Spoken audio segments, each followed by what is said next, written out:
Shalom Uvracha, Mouraï Verabotai, très chers fidèles de Orach Chaim. Aujourd'hui, nous allons parler de la paracha de la semaine, Parashat Vaïra. Alors, nous venons d'entamer le livre de Shemot, comme Nachmanin l'appelle, le livre de la Géoula, de l'Exode.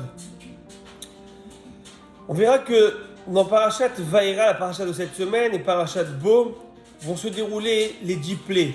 7 plaies dans Parashat Vaïra, puis les 3 dernières dans Parashat Bo. Akadosh Baruch Hu va faire une démonstration de force, va faire payer aux Égyptiens toutes leurs atrocités, tout ce qu'ils ont fait subir à ses enfants, le Ham Israël.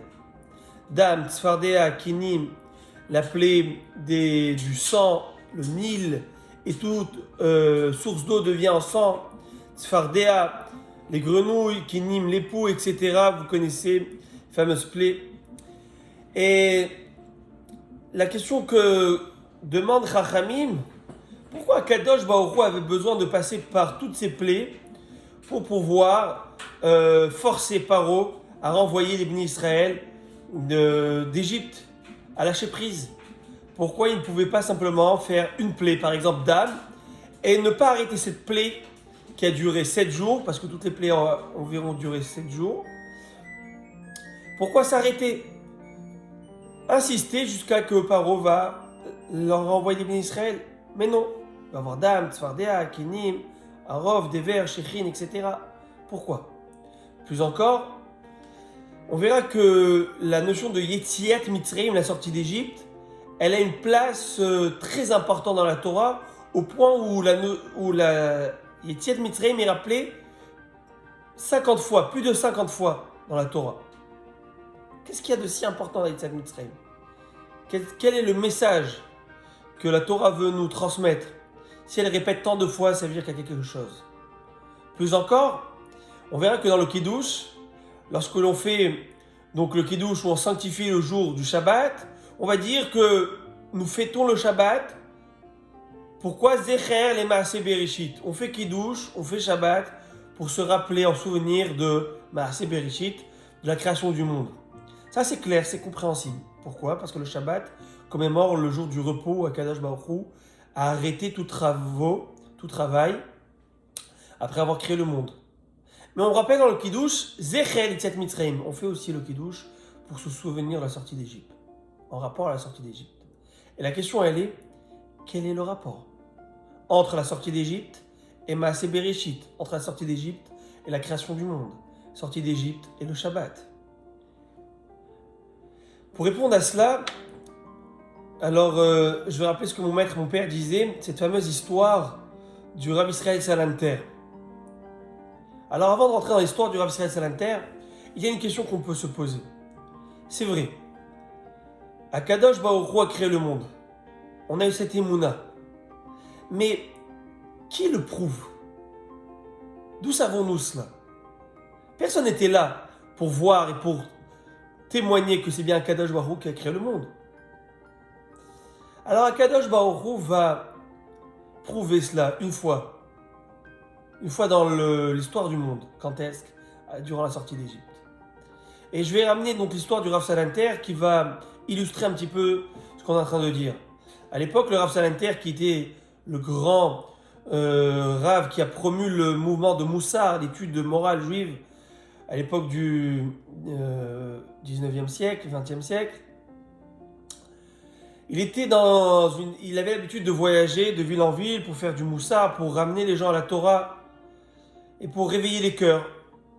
Et dans un de ses périples à Paris, il avait l'habitude d'être invité chez quelqu'un qui lui donnait l'hospitalité. Et une fois, lorsqu'il était chez lui, il a senti que cette personne n'était pas la même. Elle s'était refroidie dans l'accomplissement des mitzvot, dans sa hirat shamayim, sa crainte du ciel. Il sentait qu'il y avait quelque chose qui n'allait pas. Donc il lui a franchement demandé qu'est-ce qui se passe, qu'est-ce qu'il y a.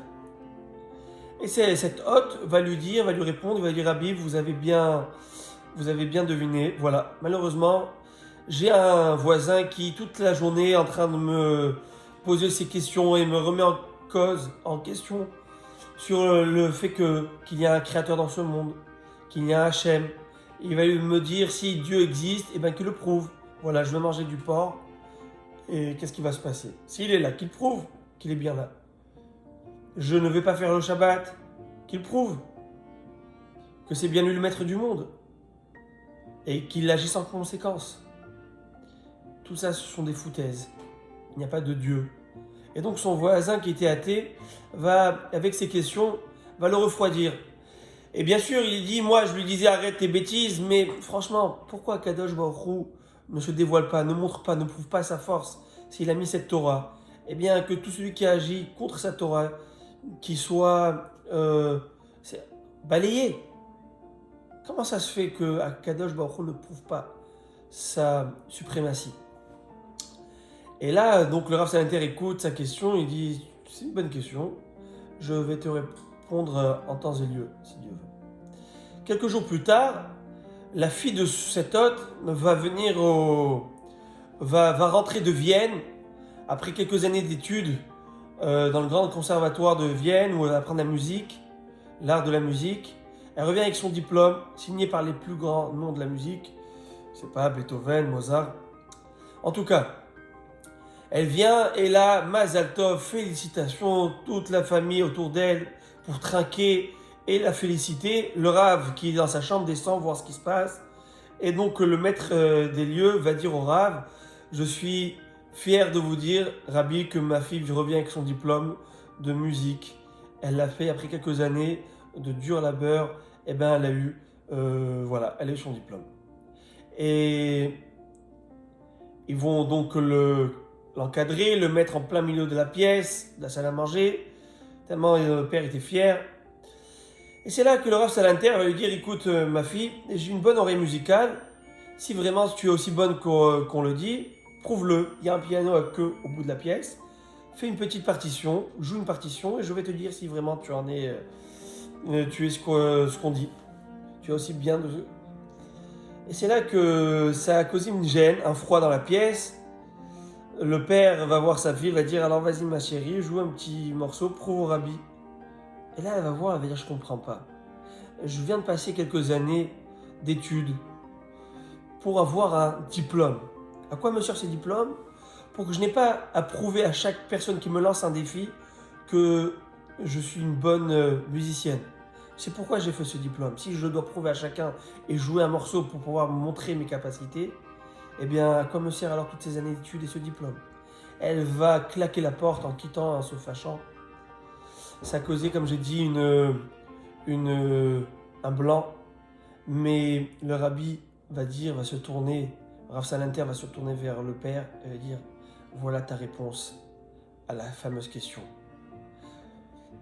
Pourquoi Kadosh Baruch Hu ne prouve pas à chacun qui lui lance un défi, un challenge, que c'est bien lui le maître du monde?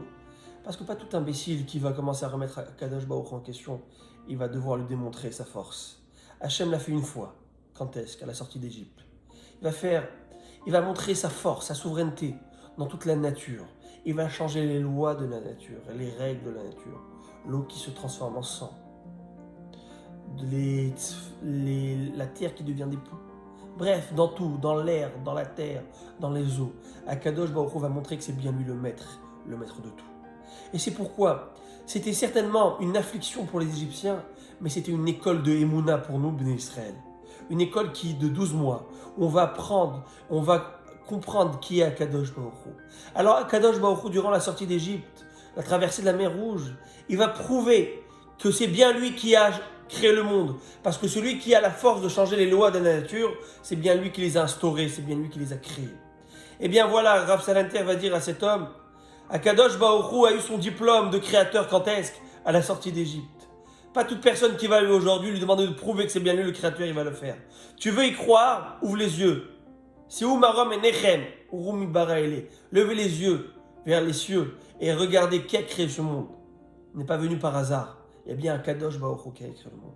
C'est pourquoi la sortie d'Égypte est répétée tant de fois dans la Torah. Parce que la sortie d'Égypte, Zecher Litziat Mitzraïm, c'est cette preuve irréfutable que c'est bien la Kadosh Baruch Hu qui a créé le monde et qui le dirige tous les jours. tous les jours, à chaque instant, il réactualise la création du monde. Et c'est quoi qui nous rappelle cela? C'est Yetziat Mitzrayim, la sortie d'Égypte. Chaque Ben Israël a cette émouna, c'est bien Kadosh Baruch Hu, lui, est le maître du monde, et qui dirige perpétuellement ce monde. On l'a reçu, on l'a dans nos gènes. Pourquoi? Parce que nos parents nous l'ont transmis, ceux qui étaient là durant la sortie d'Égypte. Et donc, voilà Moravé Rabotai. L'histoire de Vaïrabo, des 10 plaies, ce n'est pas simplement un conte d'une légende qui s'est passée à l'époque, mais c'est rappeler cette émouna qu'Akadosh Baruch Hu, c'est bien lui qui a créé le monde et qui le gère constamment. Alors Bezrat Hashem, n'oublions pas une chose, tout ce qui se passe maintenant encore, on n'aura pas l'opportunité de se voir à la synagogue, mais là ça fait partie aussi du plan divin, où on ressent, on palpe la Hashgacha Pratit, la providence divine. Il y a une raison à tout cela. Très bientôt, Bezrat Hashem, on va se retrouver avec Mashiach Titkenu Bekarov, et je vous souhaite à tous et à toutes Shabbat Shalom Umevorach Kol Tuv.